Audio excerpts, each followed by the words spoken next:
What up? It is Deep Look. We are live every single week, Tuesdays, noon Eastern Time. I am the editor of Ultiworld, Charlie Eisenhood. Keith Rayner is in London on vacation. So joining me today is longtime Ultiworld reporter and college and everything editor now. I mean, I don't even know what to call you, Edward Stevens. You are maybe the number one ball knower. I was saying earlier that you may have surpassed Keith in ball knowledge. I don't know about that. Keith has probably still got me cooked, as he proved last time you were out by absolutely cooking me with the trivia question of the week. He raked me over the coals with it. Well, he gave you the team name one, right? Those were hard. I Really played hard. along from home, and I think I got one.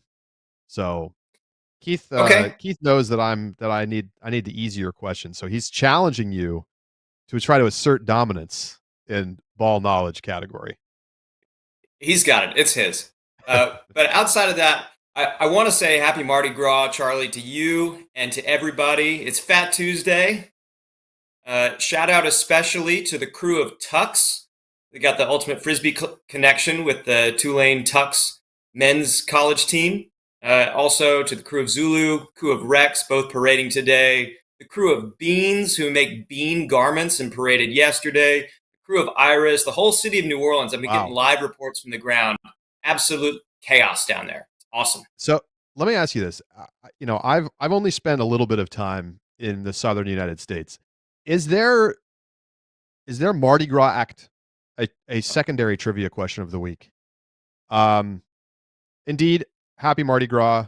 I got to go to New Orleans one year for it. It looks amazing. Edward, I normally answer the trivia question of the week, but today I'm going to put you on the hot seat. So it is time for our trivia question of the week.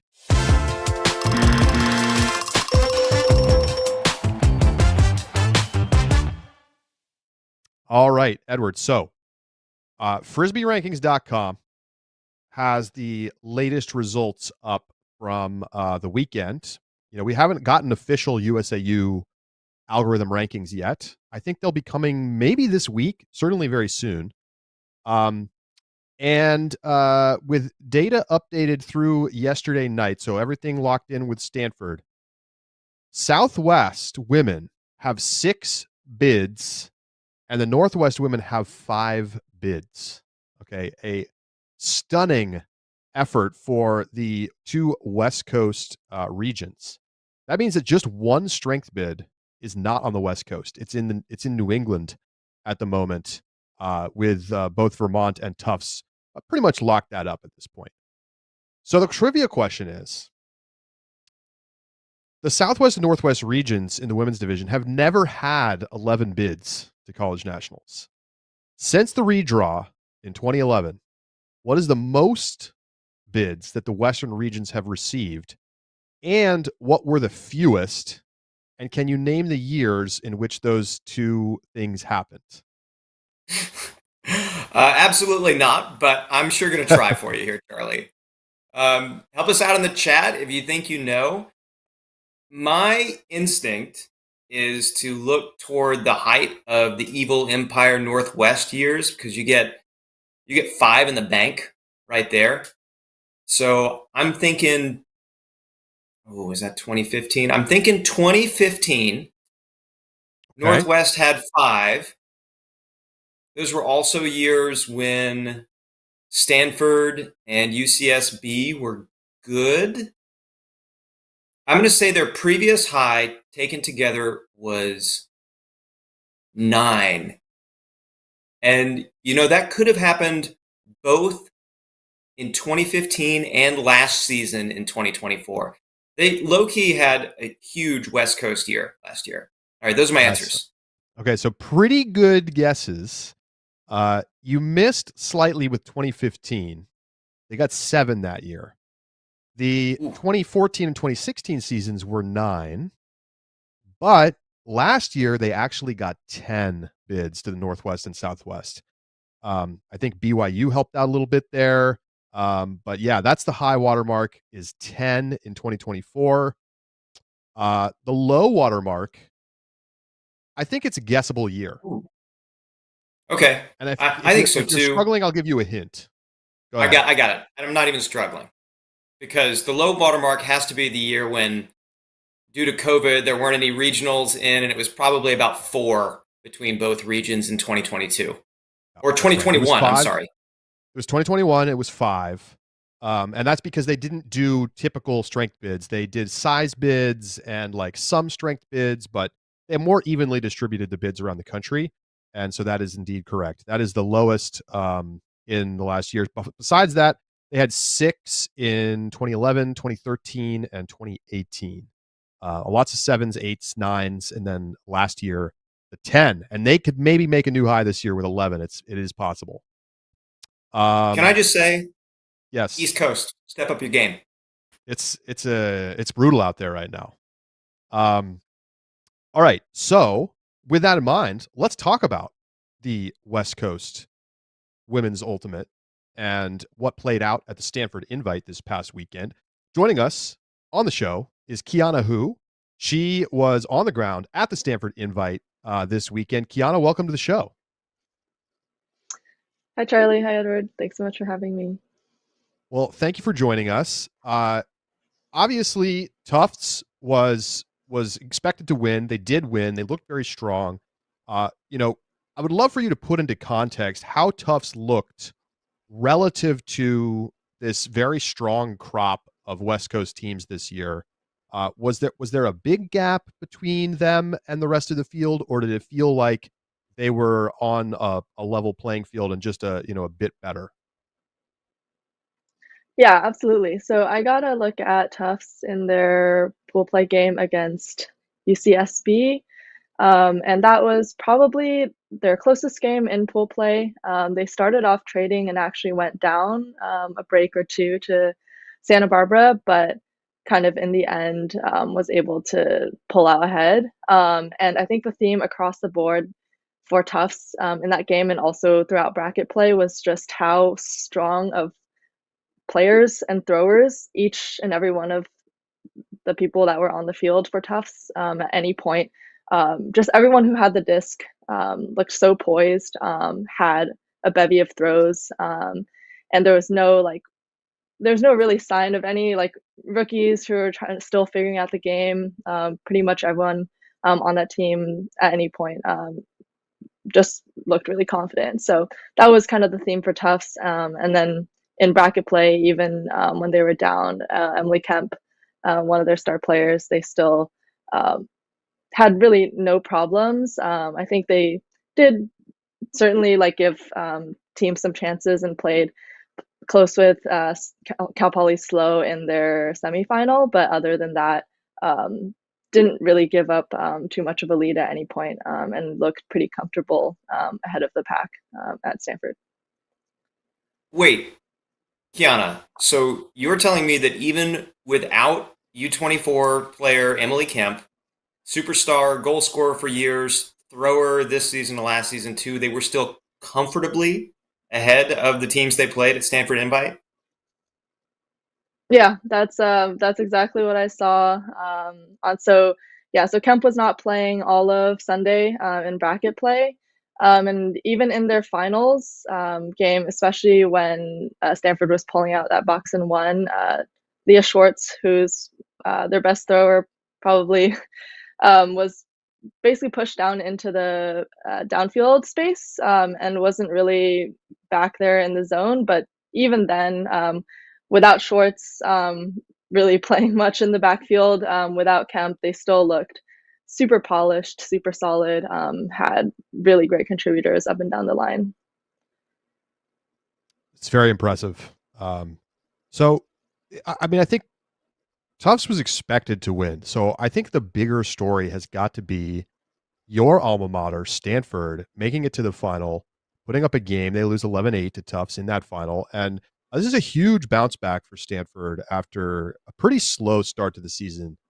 And to be fair, Stanford has a reputation for maybe starting a little bit slower and really getting obviously better over the course of the season. So I don't know how much you'd seen of Stanford before this weekend, but what was working for them How have they started to turn it around and maybe start to look like the best Southwest team?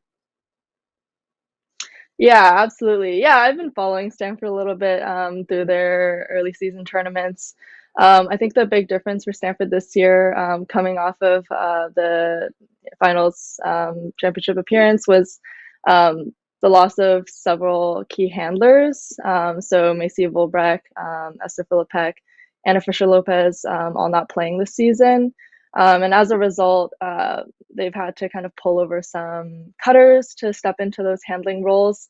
That probably accounts for a lot of the like early season disjointedness, as those handlers, new handler core, um, built a bit of chemistry. They still have like, their main cutters from last season in Sage McGinley Smith and Amelia Hawkins, and then now with Harper Bayer in a handling role, just kind of rebuilding a lot of that chemistry and trust that has carried the team in years past. And I think that really showed this weekend as they were able to kind of get more initiating looks off, and then once they had the discs in the hands of their cutters, able to really kind of run away on offense. And then some great defensive contributions from Siobhan Yip and Davy Weir. Davy Weir in particular had a really fantastic weekend for them. So yeah. Yeah, Kiana, you mentioned Davy Weir, and that's the name that came up when we chatted about the tournament after the reporting days.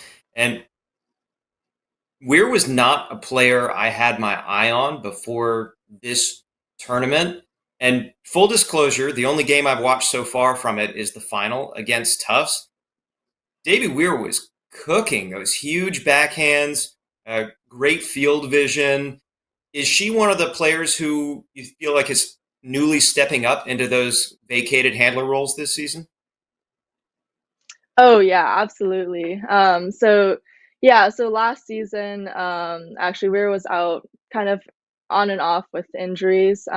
But this season stepping up into that handling role as you mentioned, and really mostly playing D line for them. She's a great defender, often takes the hardest matchups on the other team.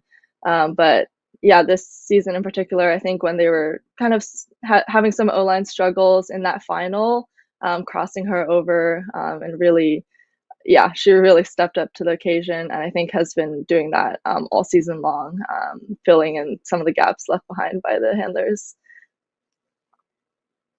What is your Southwest pecking order right now? If you're trying to project ahead to regionals. Oh man, that's probably the hardest question to answer.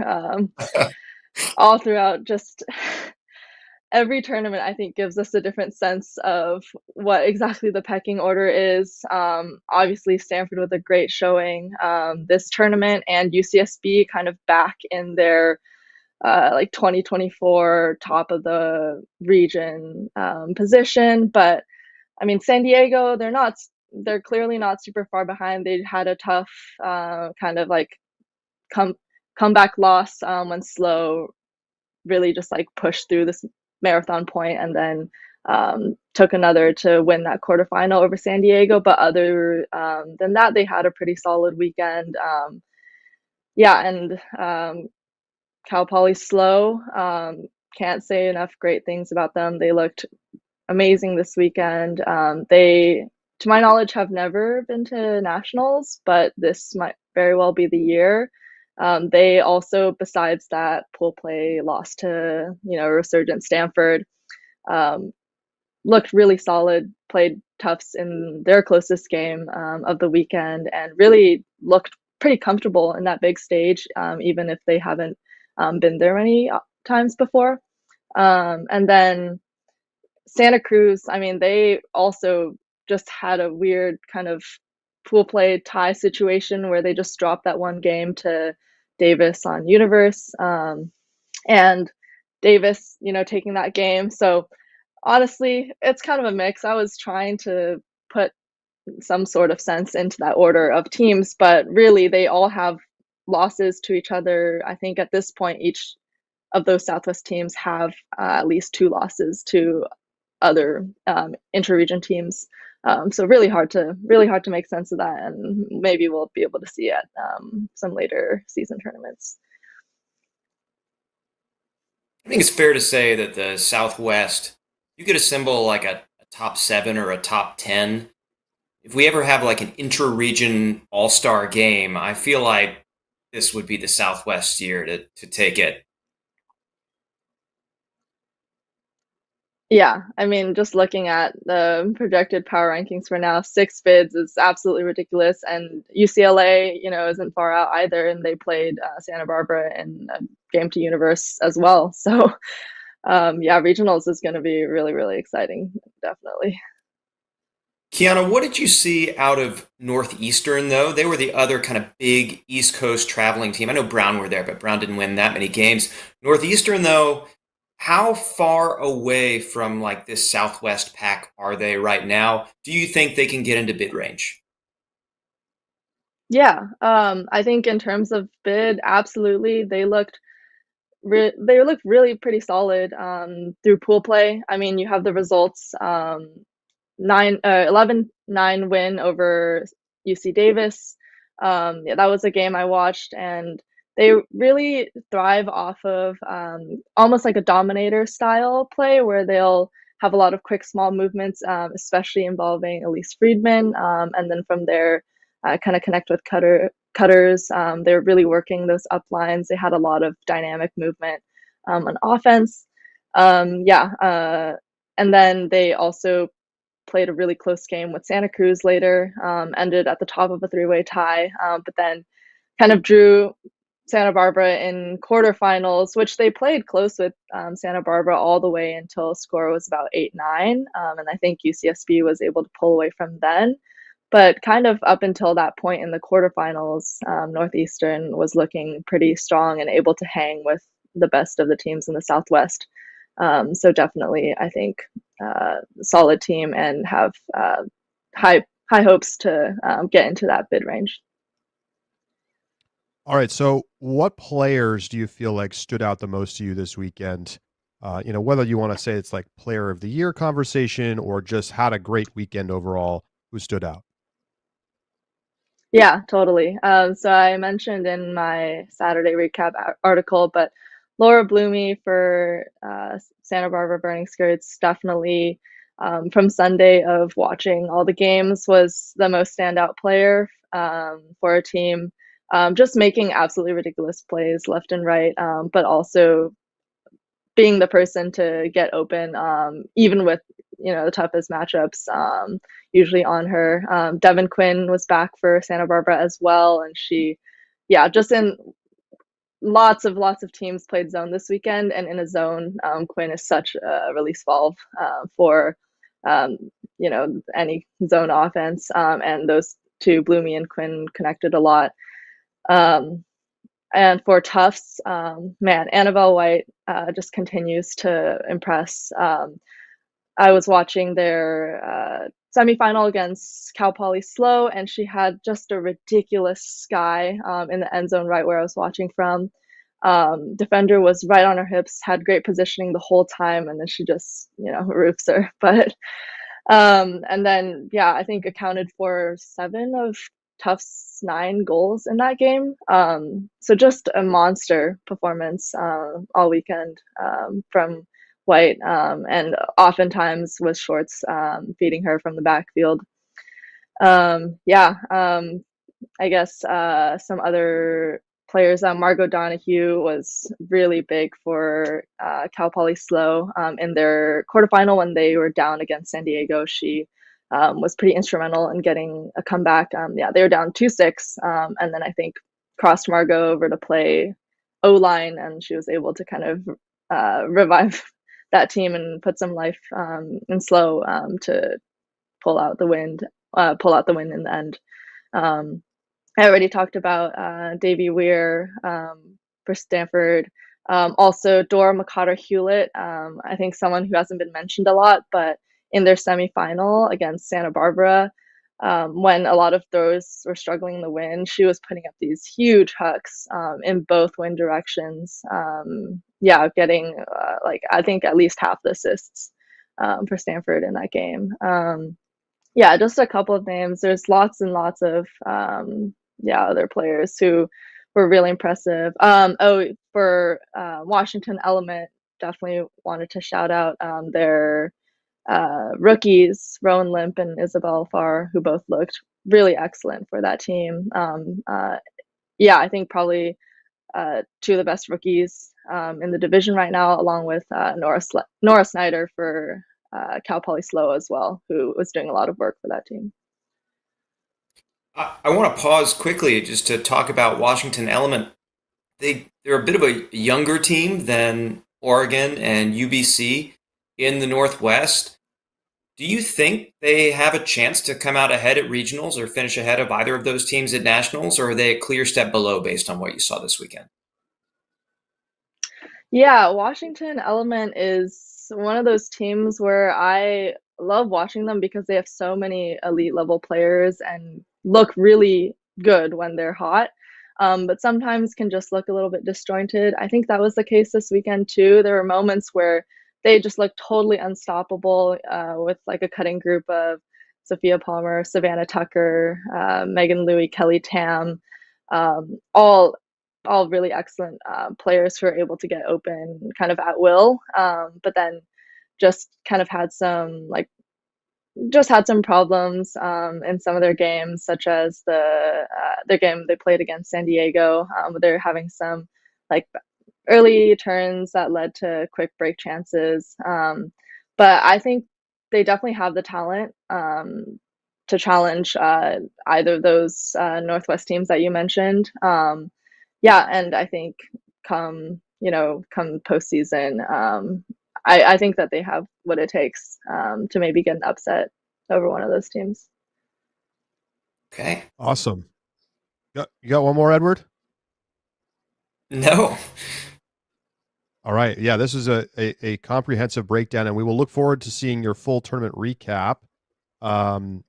Thank you so much for stopping by the show and breaking everything down for us. Yeah, thanks so much. It was great chatting with y'all.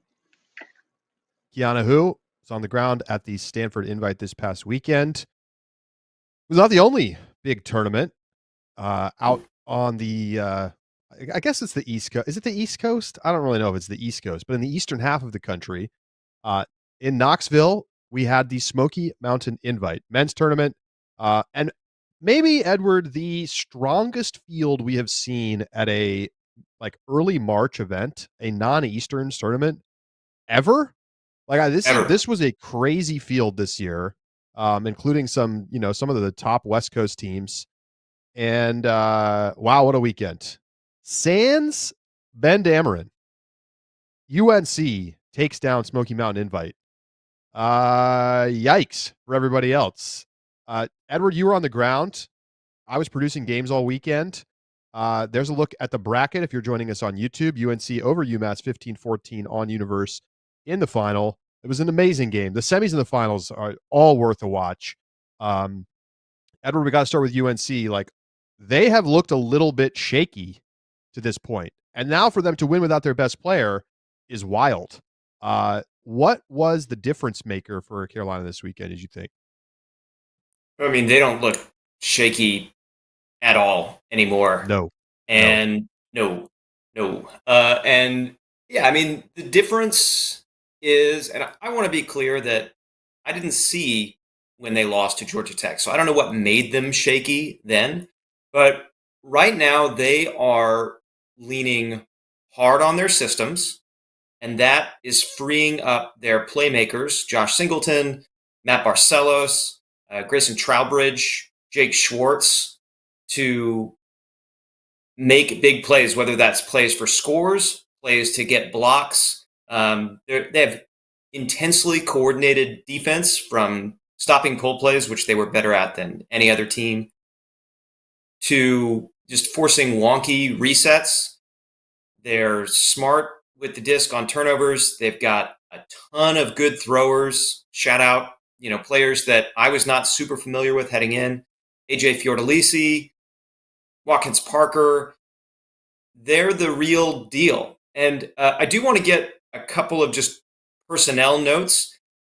Yes, you mentioned Ben Dameron. He was at the World Games Tryouts, so he missed Smoky Mountain Invite.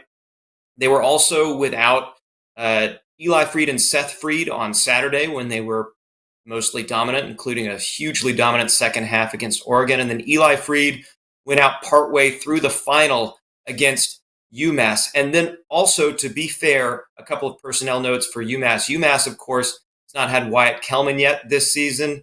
I think he's right there talent-wise with Ben Dameron, so he wasn't playing in that final either. And Ethan Lehman was dealing with the exact same kinds of nagging injury issues that Eli Freed was dealing with, and also left that game. So North Carolina gets the narrow win, and both teams are kind of without two of their best playmakers for all or most of that game. This is a very interesting weekend overall. And, we can kind of go team by team in a way, but I just wanted to reflect on one thing that I noticed, which is that it felt like UNC's depth was better than most other teams. And that was a big reason why they were able to succeed this weekend. I felt like I saw undisciplined D-line performances from a lot of teams. When those break chances came up, just bad turnovers. Oregon was number one culprit. I have never seen such a good team have so many red zone turnovers. It was unbelievable how many bad turns they had within 10 yards of the end zone. And UMass caught some of the same problems in that final against UNC. Frankly, I think UMass should have won the game, but they just had a couple too many poor turnovers and couldn't convert some of those break chances they had in the second half. So I'm just curious for your thoughts on that because, a lot of these teams, all the teams in the semis at least, have amazing top end players that are capable, even against very, very strong opponents, to take over the game. But it was really the depth to me that was the difference maker for UNC. And I think it makes sense considering that they were without Dameron. So it's like, why are they winning? Well, it's because they can play 20 guys deep. Well, let's put a pin in your comment about Oregon because I think we're going to get back to them. But yeah, I do want to talk about the depth on these semifinalists.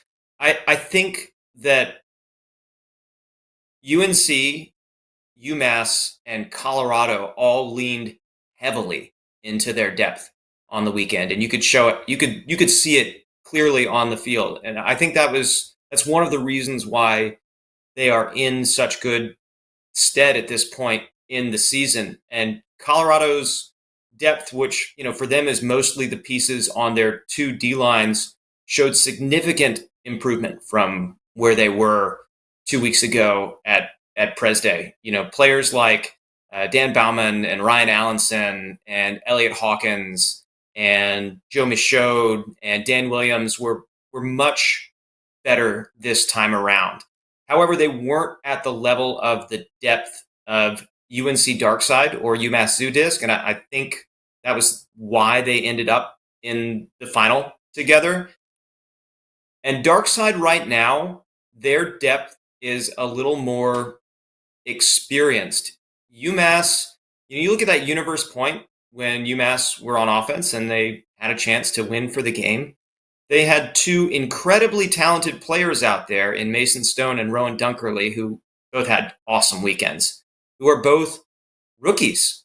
And they're in a tournament final against a team who, not that long ago, won 3 straight national championships. And both of those guys, as good as they had been that weekend, made errors, like actual just drop discs on open passes. And you're not going to be able to get away with that for long against a team like UNC.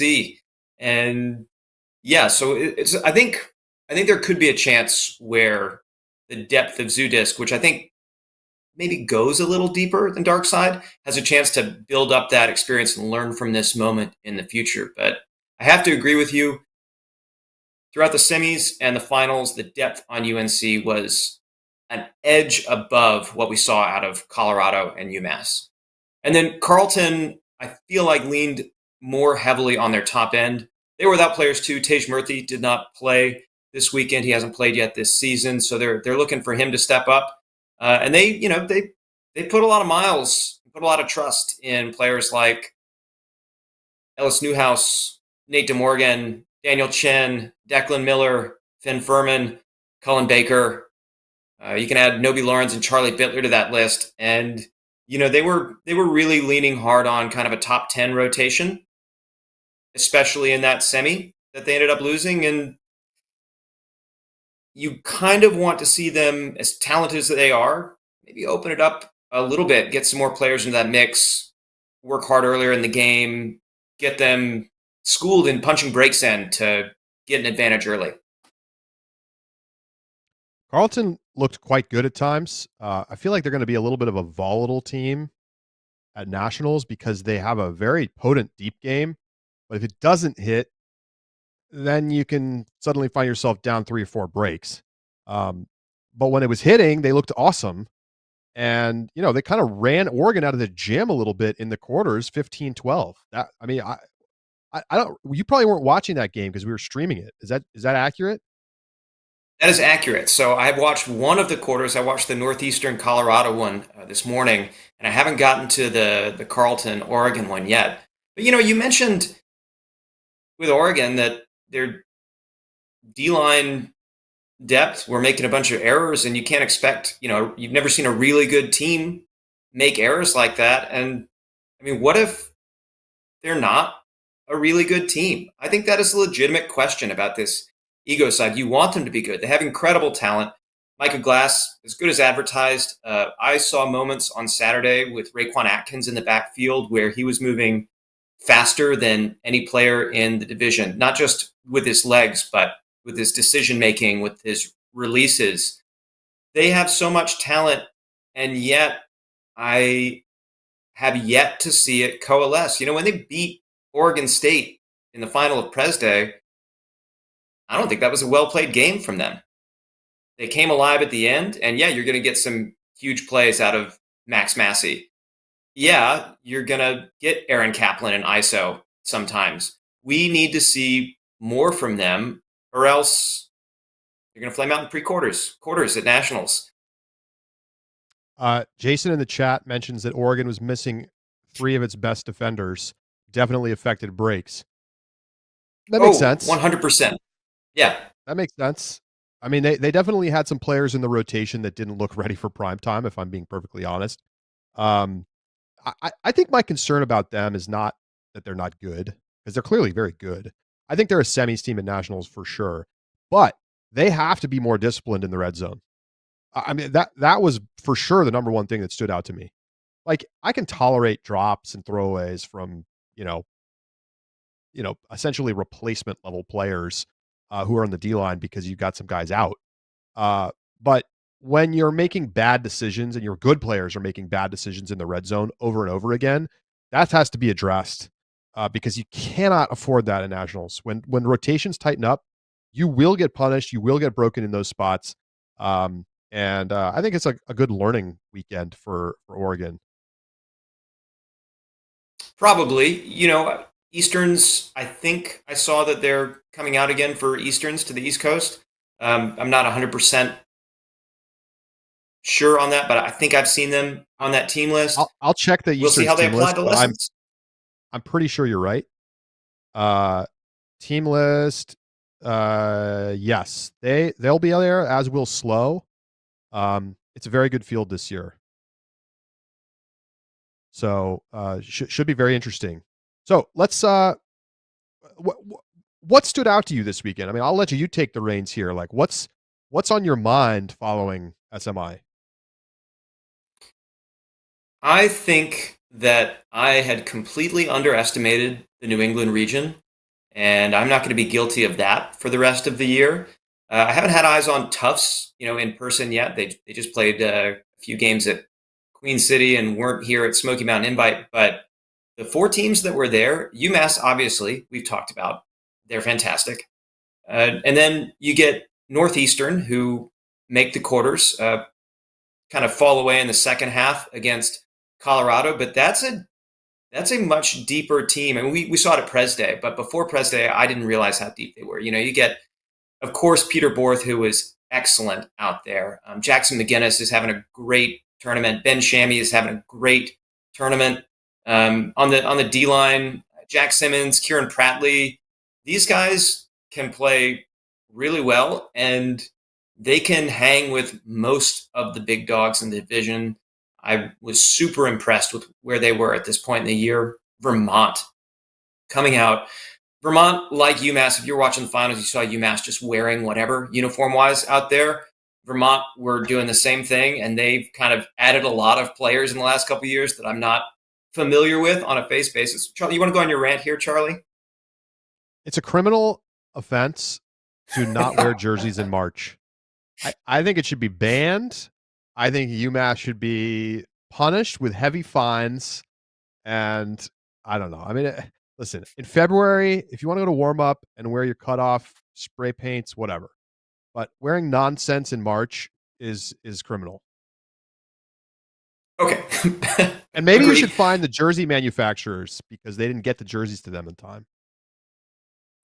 Yeah, I've heard about that too. Yeah, Dark Side also, I think, didn't have their new season's jerseys as well, but they had a lot of backups from previous years. But yeah, so Vermont, despite not wearing the jerseys, they're so deep. Vermont are less disciplined than UMass, UNC, Colorado, but work the depth just as much. I know I saw True Hansen making a bunch of big plays out there. When they keep Zach Watson-Stevens downfield and let Casey Thornton and Ryan Bliss stay around the disc, they're in great shape. They got a bunch of rookies: Jimmy Bell, Dom Quixote, Vance Mater, and they stepped up and they showed clear progression through the weekend. They're still not there yet, but in terms of like being a potential top 10 team, a potential quarters team, they're like right back to where they were. And then there is Brown. Brownie in motion. I keep coming away more and more impressed with what I see.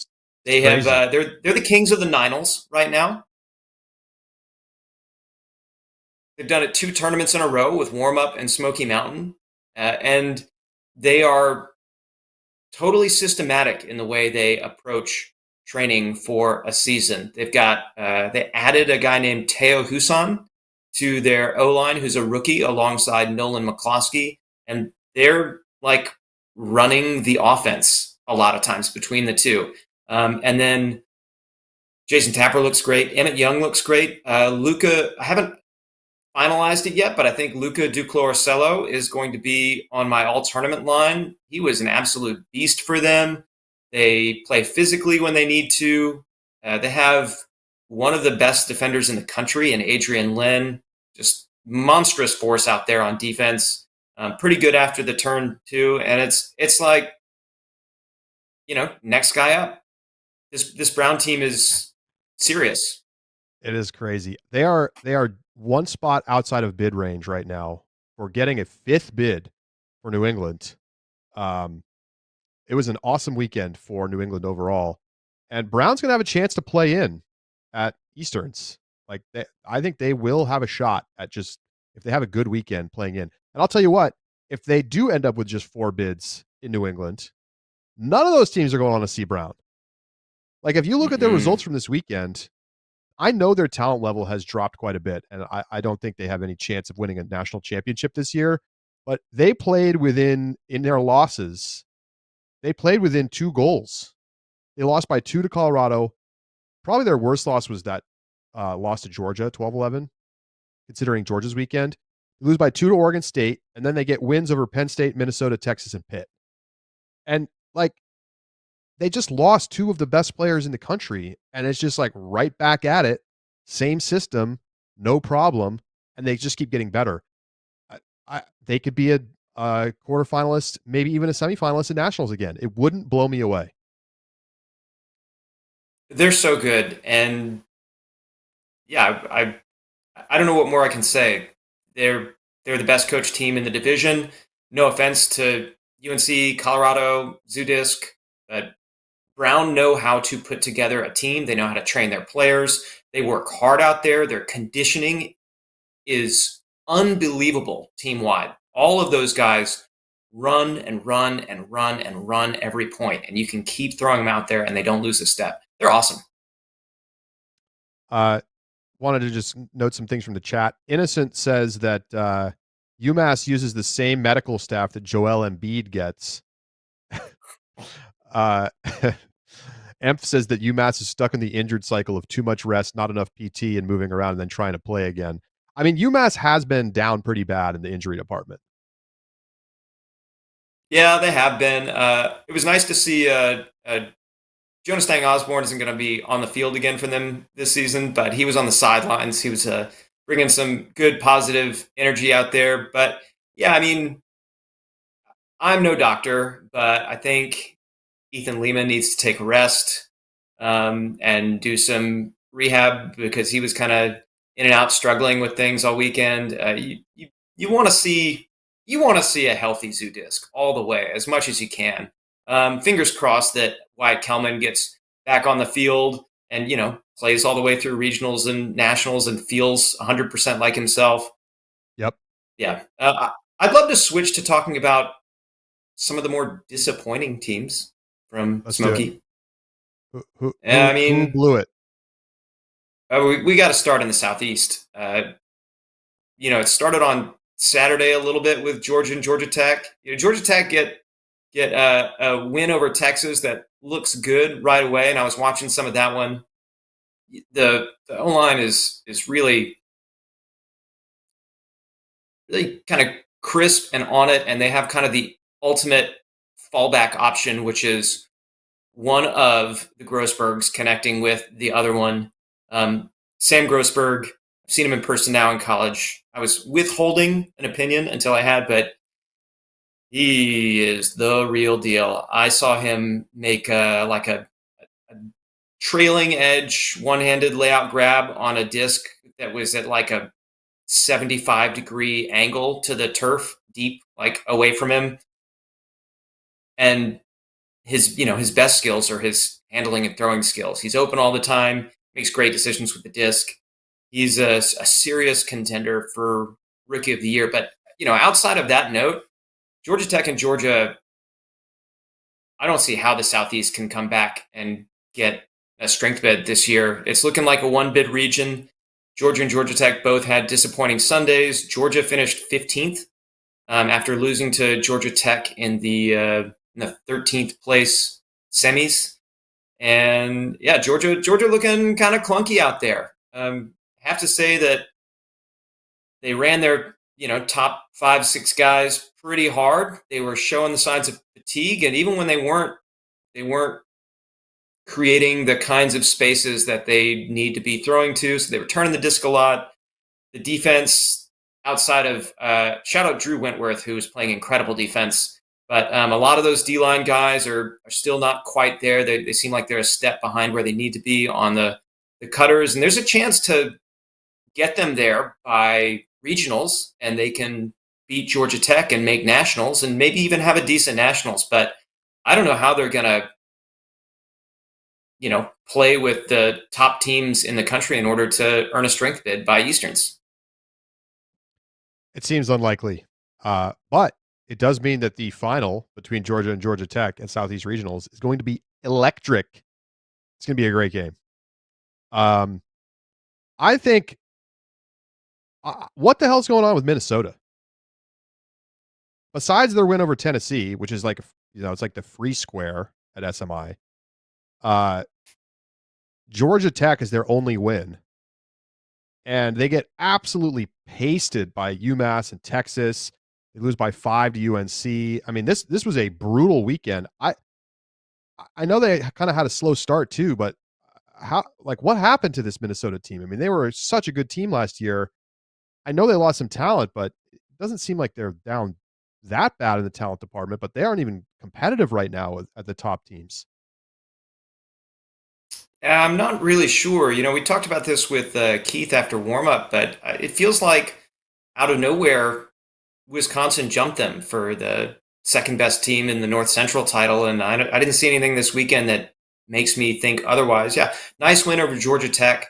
I watched Levi Doman had a really nice game in that one, but Minnesota have taken the clearest step backwards of any team since last year. Maybe tied with Georgia. Georgia also graduated a ton of players, but I mean, that just emphasizes the cyclical nature of the college game. It is hard.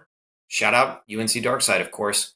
It is hard to maintain that level year after year. You have to rebuild chemistry all the time. You have to throw players into new roles, and we're just seeing the effects of that. Uh, man, there's so many good teams in this tournament that it's hard to get through everything. We haven't really talked much about Carleton and Colorado. You mentioned more about Carleton. What did you think of Colorado? They honestly they have a pretty good weekend. Their only loss is to UNC by a goal in semis. They beat Carleton 15-12 in the third place game. They had some kind of close games against Brown and Georgia, but otherwise really took care of business. Where's this Colorado team right now?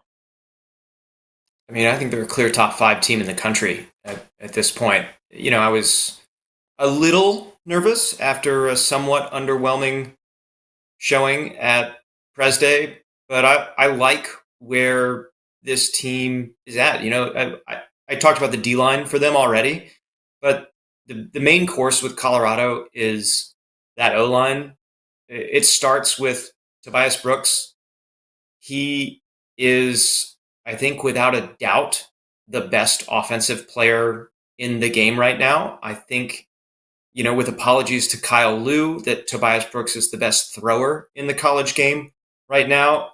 He sees spaces and attacks spaces on the field that nobody else seems to, and he does it quickly. His throws all have snap. He's got 70 plus yards on the flick and the backhand. He's got 50 plus yards on the hammer. He's pulling up for, you know, little scoobers. He's throwing no-look flicks for goals. I put a clip of one of those in the Saturday recap article. And Yep.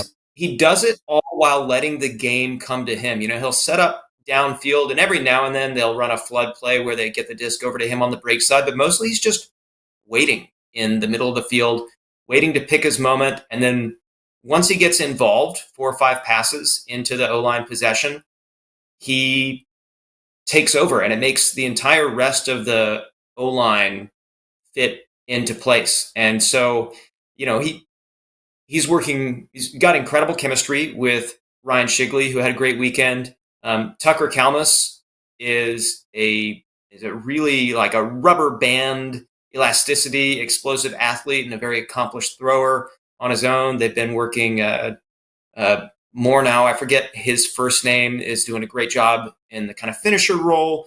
Benton Shevlin is working in the handler space. This O-line is very good, and I think now that I've seen what their kind of 2 D lines can do together in a much better way than we saw at Pres Day, I'm very optimistic for this team's ceiling. And just a quick note, they were doing it all without Zeke Thorson, who still has not played for them this year. Yep.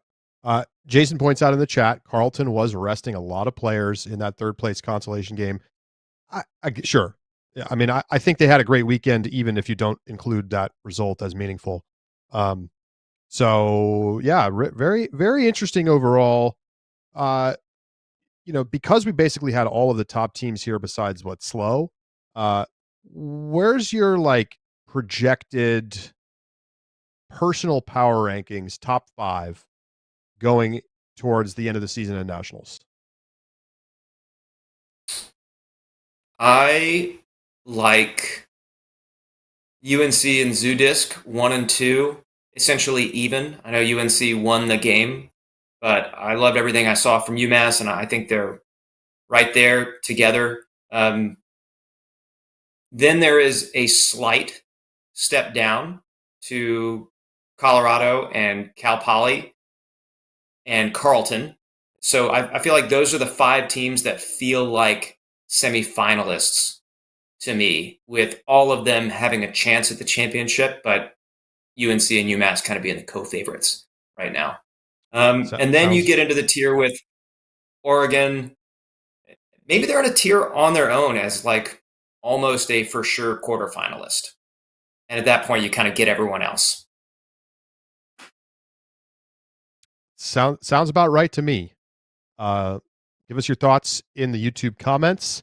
We are going to take a quick break. On the other side, we're going to be talking about World Games Tryout number 2 and making our final predictions for who's going to make the USA World Games team. I got Kate's picks too, so we'll read those out. Stay with us. It's Deep Look.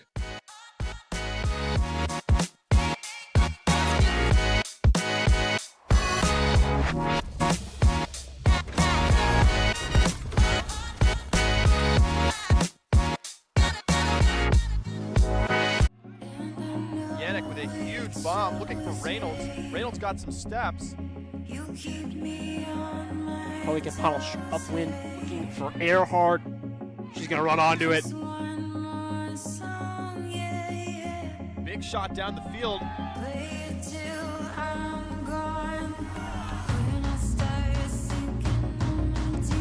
Williams on the near third. Huge hammer. Scoober. And a good one. Looks to the back of the end zone and finds Aaron Warschauer. Never cut. Flips it out. Angela Zhu powers forward. Sutherland and Chase. First who gets the catch. Earl's now in the middle. Earl's launching that lefty forehand. And a big layout from Max Thorne. What an incredible layout catch.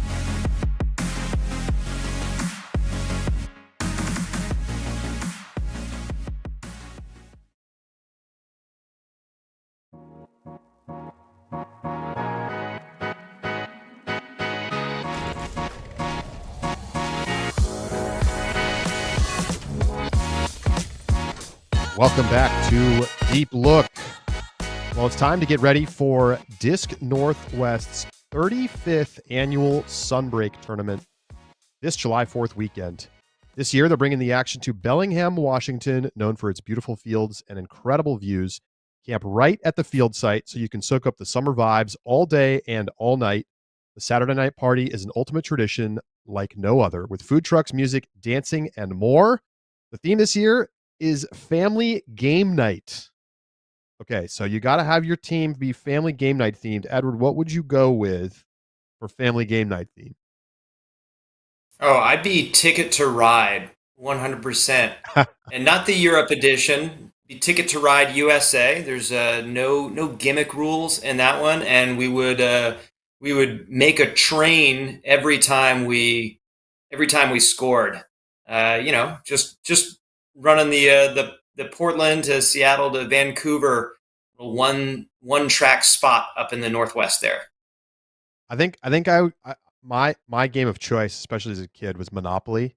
So I think you like dress up as Monopoly pieces, and then we would make custom like Monopoly, chance cards, and you shuffle them up, and then you draw, and it's either that's like something you do during the game, like a rule change implemented, or it's some sort of prize, or you can go all kinds of different directions with the chance cards. So that's what I would do. Yeah, and then you get some community chests in there for celebrations. Yes. I want to build on that. Favor. Fireball shots. With Ticket to Ride, you can set goals for scoring pass connections. It has to go through these 6 players to reach the goal. Yes. Yeah. And if you do, it's a win for those players. Keep score over the weekend that way. So anyway, there'll be game nights in the board game tent, competition ranging from elite club to league level, and reunion teams.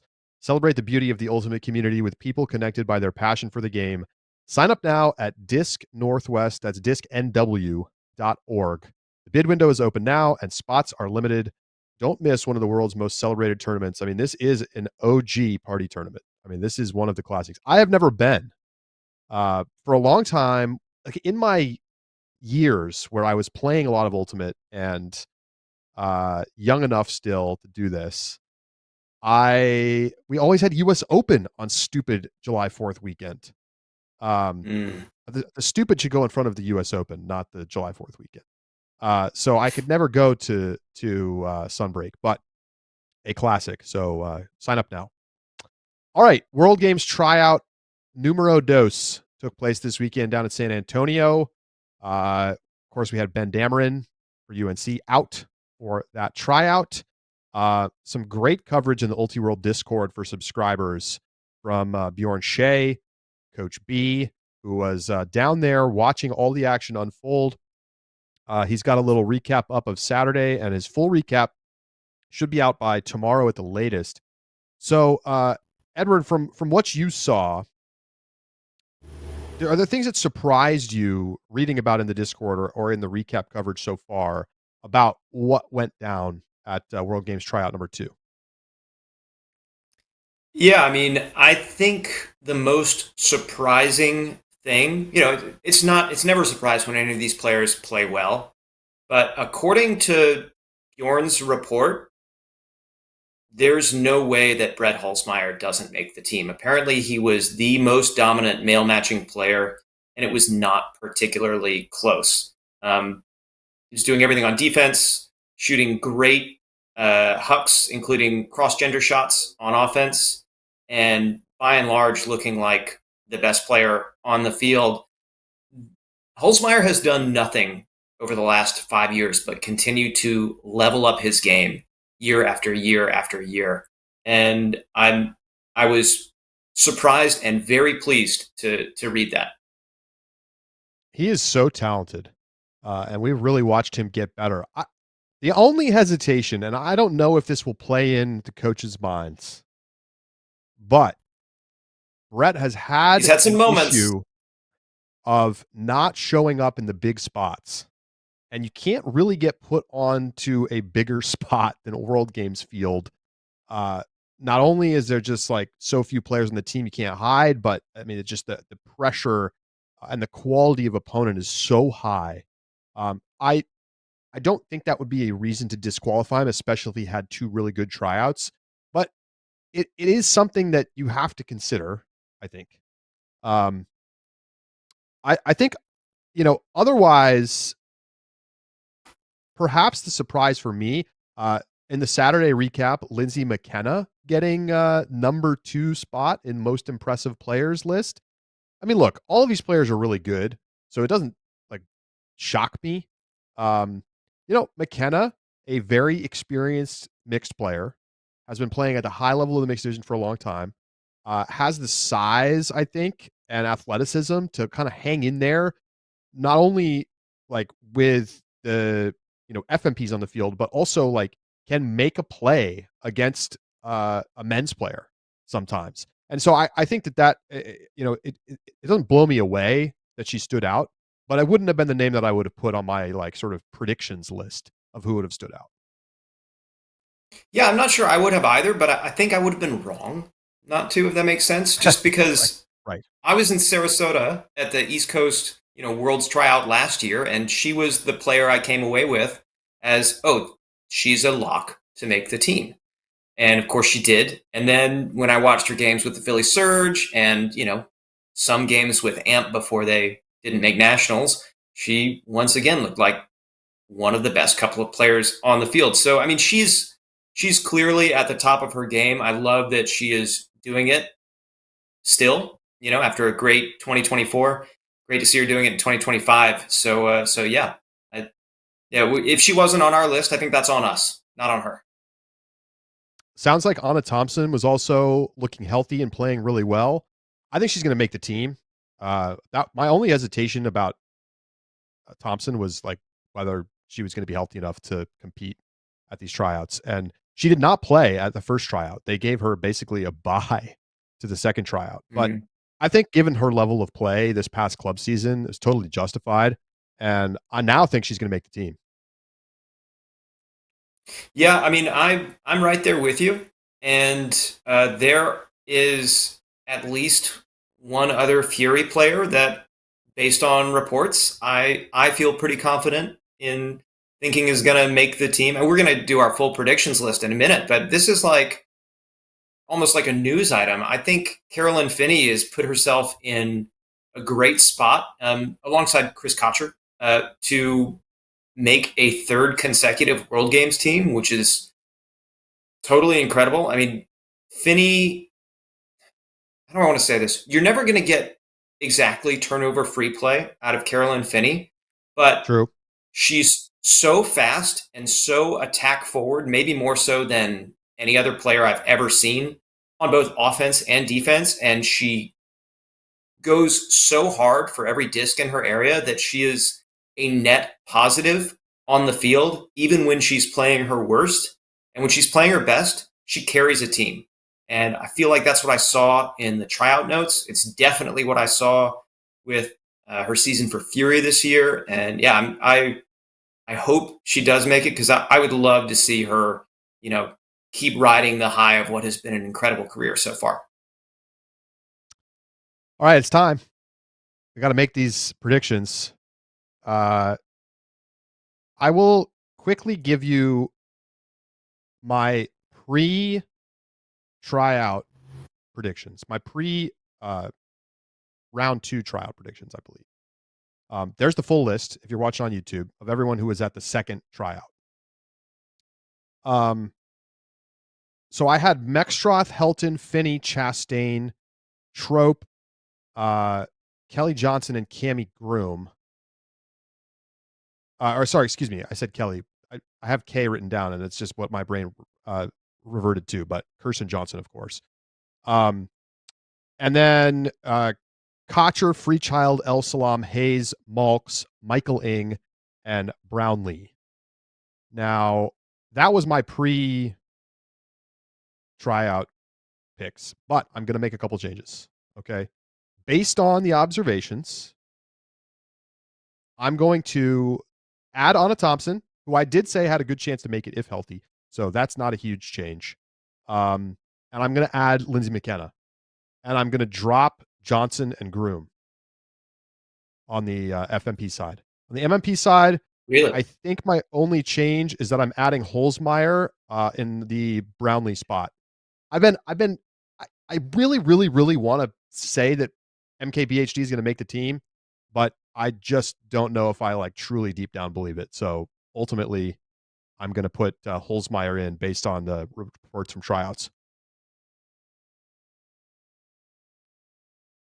Okay, do we want to see? I agree with you on a number of those, but I think especially on the male matching side, I have a couple of key differences, and then some slight tweaks at the end of the FMP side as well. So you want to hear my rundown? Okay. Let's hear the rundown. All right, this is the team, again, based on the reports, that I would make. So on the male matching side, I'd have Rafi Hayes, Brett Holzmeyer, Chris Kocher. I think we're in agreement on those three. Yep. Khalif El Salam. Okay. And then here, I think, are the three where I differ from you. I'd do Christian Boxley, Jack Hatchett, and AJ Merriman in that second sort of big defender / handler role. I can hardly argue. I don't know. Those guys are really good. I think that all three have a great chance to make the team. Hatchett particularly. Yeah, apparently Hatchett was cooking out there. Yeah, and it just fits the mold of this kind of team. A super strong defender who can play plus offense. But yep. I mean, and I'm also describing AJ Merriman. Right. Yeah. I think I take Hatchett in a one-on-one defense situation, but Merriman might be the better offensive player. Right. Well, and Boxley has them both beat on kind of pure offensive production. He doesn't have the big throws that either of them have, but I don't think you're going to guard anybody one-on-one. And Bjorn had an interesting note in our Discord that Boxley, while he didn't have as deep a throwing bag as many of the others, wasn't whipping out crazy stuff, was one of the best throwers on the field in terms of just doing everything right and hitting that. And I think coaches are going to value that, at least from, a couple spots on the field. I mean, if you can be an elite cutter, which Boxley clearly is, and you never turn it over, and you can throw downfield, what's the problem? You don't need everybody to be able to hit 75-yard flick hucks. Nope. I mean, you don't. We got Finney for that. Me. What happens with Malks? You don't have Malks, right? I don't have Malks. Do you have Malks? I have Malks, but I'm unsure.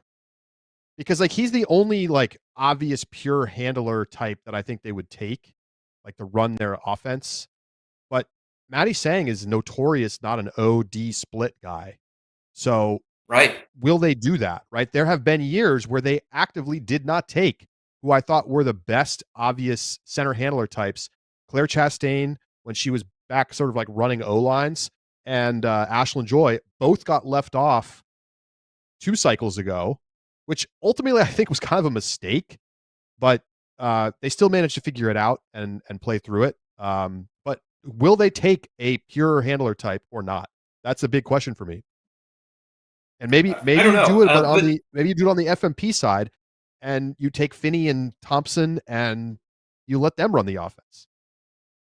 Yeah, I don't know. And let's get to the FMP side in like 15 seconds here. But I do want to note that actually, more than Malks and MKBHD, who were in consideration for my list, the player that was hardest to leave off for me was Michael Eng. I think he's going to make it 100%. He's like one of my highest conviction picks, actually. I want that to be right. I am so impressed by the way he came back from his injury and the way he conducts himself in club. And I want you to be right. I had him as 8th, so I'm probably wrong. My FMP list is Kayla Helton and Claire Trope. I feel like those are my 2 like ultra locks of locks. Yeah, me too. Carolyn Finney and Anna Thompson, I also feel very strongly about. And then the end of the list is where I start to differ from you. I didn't have McKenna, who was like 8th, and I didn't have Liv Player, who was 9th, and who apparently had an incredible Saturday. I don't know exactly how well Liv played on Sunday, but really strong tryout. And I wouldn't be shocked if either McKenna or Player made the team. But my final 3 are Kirsten Johnson, Dawn Colton, and Dozer, Shayla Harris. And those Harris are all was getting mentioned a lot. Yeah, those are all sort of huge 2-way players. I think the only issue with my list is that's 4 Fury players on it. A lot of Fury. A lot of Fury. I mean, they've done it before, though, right? I mean, it is what it is. Colton is an interesting one. I could see it. I just wonder about the offensive game, but if she had a good tryout, like defense is not in question. I mean, according to the Saturday reports, Bjorn said she wasn't like pushing herself to, be like the prime driver on offense necessarily. Although I've seen that from her in the past. She did push herself to like be a big thrower at the World's tryout a year ago, and she has those throws. She's not Carolyn Finney or Anna Thompson out there, but she can flex that muscle. Shayla Harris, by the way, also showed off some pretty big backhands apparently. But I think Colton is such a strong defender, and her big game experience, her big game credentials are second to none at this point. She steps up every time you call on her. She's been doing it her entire career, and yeah, I think she's in serious consideration. Again, I don't know if she's going to get it over McKenna or Player or one of the other really strong candidates, but if I were making the team, that's how I would do it today. All right, let me give you Keith's picks, and then I'll give you my absolute highest conviction guarantee locks. Okay. Keith goes with Kocher, Hayes, Holzmeyer, Freechild, Boxley, Hatchett, and the wild card maybe Dameron. Ooh. Keith says seems like Holzmeyer was the man of the match at tryouts, moving away from specialists and more into an everyone does it all approach. I can't believe how well Hatchett is playing at his age, but he was an alternate last time, had a great tryout, and is playing as well or better than ever. Dameron versus Michael Ing versus Lindsley/Khalif as a returner for last spot. But I'm favoring the new guys, and it seems like a coin flip. Thinking about continuity for the next cycle is something that coaches do at least consider. On the FMP side, he's going Trope, Helton, Finney, Thompson, Groom, Chastain, Colton. Keith says the first 3 are locks, IMO, returners, great track record, strong tryouts. I think they bring back Chastain, who didn't get much publicity at tryouts, but looked strong at WUC. and is very tactically sharp and familiar with the opposition. We were so confident about Anna Thompson last time. Had a great tryout. Why not? The last 2 spots were hard, and I went around and round with Colton, Liv Player, Anna Nazarov, Dozer. That's Shayla Harris. But I think Colton's bountiful athleticism makes her a prime defensive piece against the Colombians, Levka, and the size of the French, etc. Comes with a little more polish and experience than Player, who has similar traits. And if that's true for her, it must be true from Cammie Groom, right? Right? So that's Keith's thoughts. A lot of continuity across our 3 lists. I would say my ultra guarantees, Charles Barkley, I guarantee it. Kayla Helton, Claire Trope, Chris Kocher, and I'm going to say it, Michael Ing. Wow. I think that Hayes and Holzmeyer are both lockier than Ing. How can Holzmeyer be a lock? There's no way you can say Holzmeyer was a lock coming into this process. So there's no way he could be a lock. All right. Well, I'll just let you be wrong about that one, Charlie. Okay. I don't mind. Hayes might be a lock. He probably got snubbed last time around, and he was so fantastic this club season. I don't see how you leave him off, but I don't know. I feel like I didn't see his name a lot.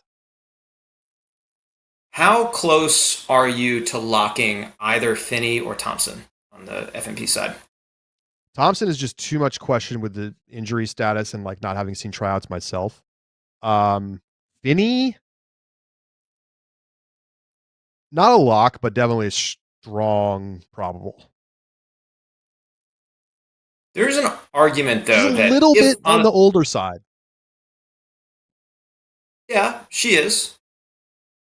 But I don't know. You want the best players. Finney might be it. If Thompson is healthy, though, is there an argument that she's actually the best defensive player of the whole bunch? In addition to being one of the best 3 throwers on either side? Definitely up there. And high level mixed experience, which is not nothing.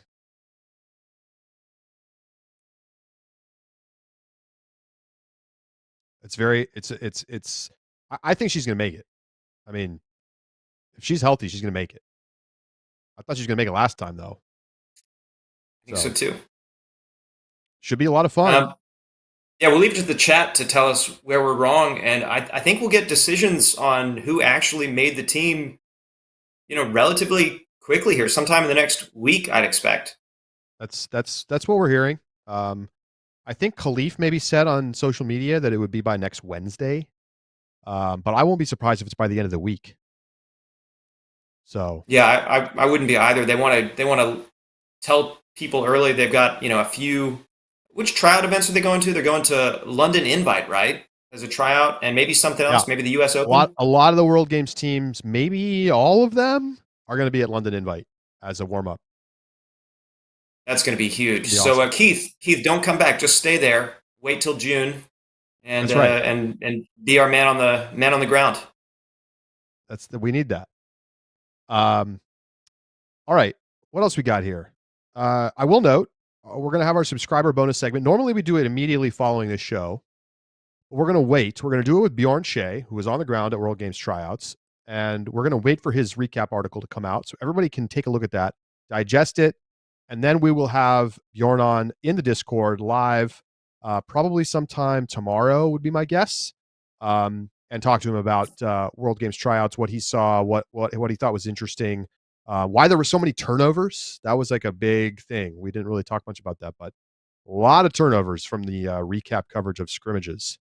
So interesting thing, they split the tryout into 2 teams basically and had them scrimmage as teams. Kind of a cool feature, right? You stay with the crew for a whole day. So let's see. Is that it? No, we got of course, I'm missing a couple of things. We got the Stanford Invite men's division coming up this weekend, and we'll be live streaming. We got to make our picks. We got to talk about what's going on at this tournament. Now, Stanford Invite, not the tournament that it once was. Smoky Mountain has really taken a bite out of Stanford. But let's take a look at our streaming. Well, I guess we don't have our official streaming schedule up yet. We're working on it with the TDs, but we will have coverage all weekend long, including a game for free on YouTube, so you can check that out. And so, yeah, I mean, this is an interesting one. There's going to be a couple of key players out because there's a U24 training weekend. So, Kyle Liu will not be there for Cal Poly Slow. Dexter Clyburn will be out. So, I think that could play into results a little bit, and maybe you want to take that into account with your picks. But Slow, the number 1 seed, Cal, the 2, UBC, the 3, Santa Cruz, 4, Virginia Tech making the trek over to California. They're the 5 seed, then Stanford, Western Washington, and UCSD. So, Edward, a lot of Southwest representation here, not a ton of top end, just a handful of top 25 teams. What do you think is going to go down this weekend, especially with some of those key guys out for the top teams? I think we're going to see some topsy-turvy results. One team to keep an eye on who, are not in the top 4 seeds. UC San Diego has put up some really good games over the last couple of tournaments against the top teams. And, with top players out, could we be looking at an upset? And then, I do think probably the final is going to end up being some combination of the teams in the top 4, kind of depending on who's in and who's out. And I mean, I'm ready to make picks here. I'm normally taking the Charlie spot and completely ruining your points, but this week I get to make my horrible predictions and ruin Keith's. Thank you. I needed to have this balance back. So yeah, no, go ahead. Who you got? Semis and finals and champ. I guess we'll just go finalists and champion. Finalists and champion. Okay. I actually think that Cal Poly rely, and I hope they prove me wrong. So this is bulletin board material, guys. I think Cal Poly relies so heavily on Kyle Liu and Anton Orm on offense that they are. And is Alex Nelson on the U24 team as well? I can't remember. I think maybe. I don't think so, but I will check.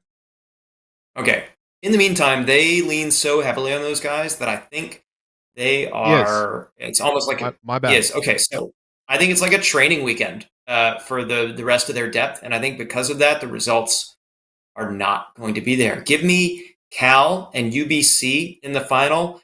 I have no idea if there's a Canadian U24 event happening this weekend as well, but assuming that there isn't, since UBC is playing, give me UBC to win it. Give me Justin Podnar and Rex Yuen and the crew up over Cal. Cal's going to be good.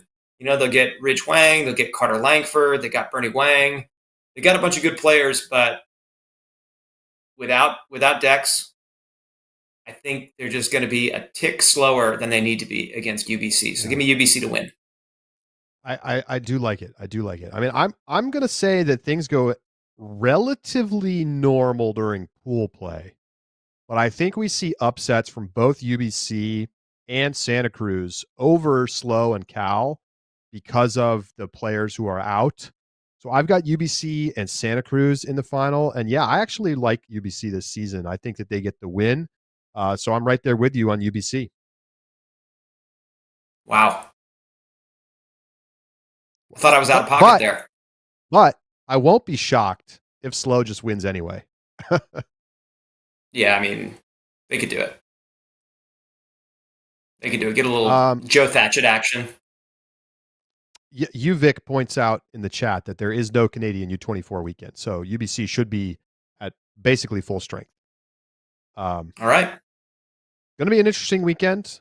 Tune in live. We will have coverage throughout pool play and then quarter semis finals on Sunday.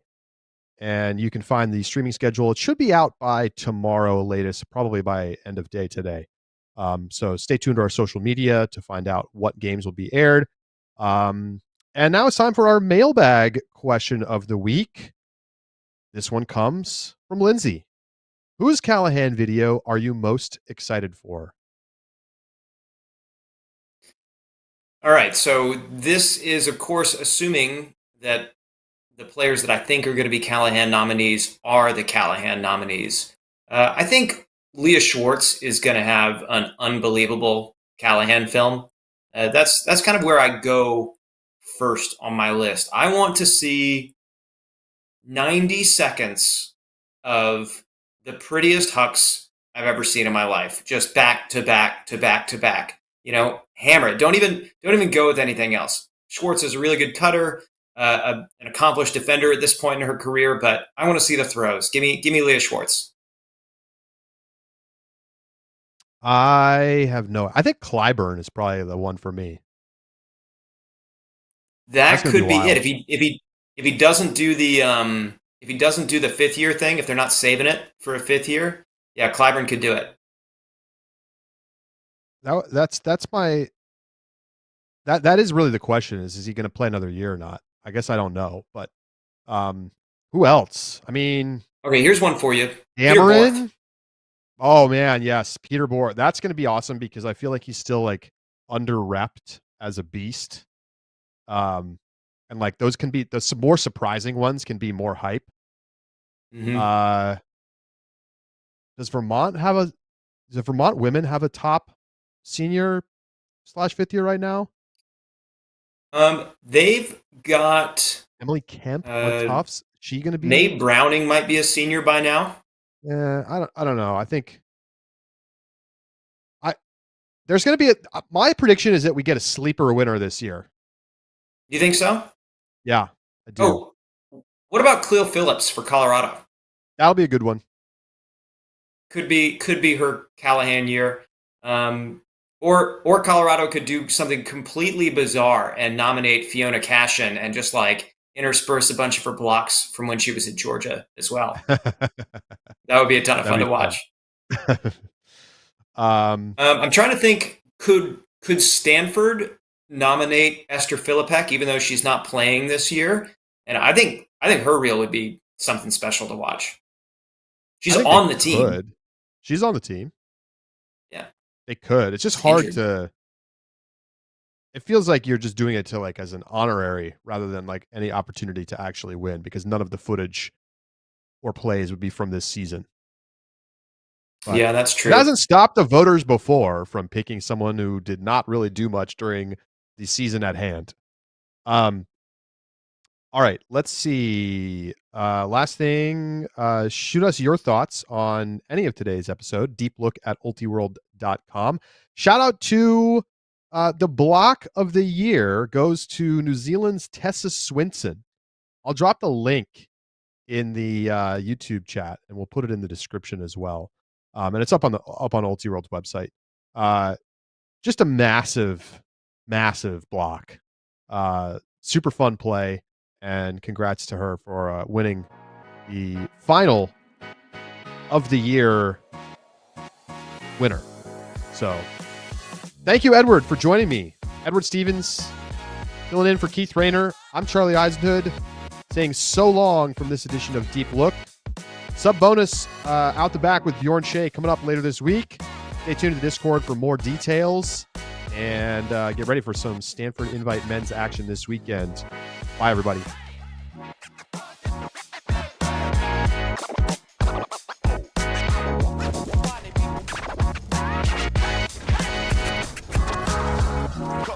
Kiwis, stand up. Catch of the year. Block of the year. Let's go.